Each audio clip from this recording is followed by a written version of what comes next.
এত দ্বারা ছোট নেতা, বড় নেতা, হাফ নেতা, পাতি নেতা, সাদা নেতা, কালা নেতা, খাটো নেতা, লম্বা নেতা আপনাদের দৃষ্টি আকর্ষণ করে বিশেষভাবে বলা যাচ্ছে, এতদিন পর্যন্ত দাপট খাটিয়ে বিভিন্নভাবে আমাদের হোটেল রেস্তোরাঁয় বিল পরিশোধ না করে বাকি রেখেছেন। এমন তো অবস্থায় বেশ কিছুদিন ধরে আপনাদের সন্ধান পাওয়া যাচ্ছে না এবং আমাদের হোটেল রেস্তোরাঁও আসতেছেন না।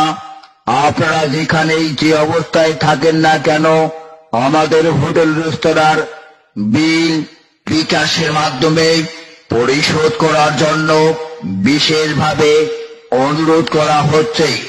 অন্যথায় আপনারা যেখানেই যে অবস্থায় থাকেন না কেন, আপনাদের খুঁজে বের করা হবে।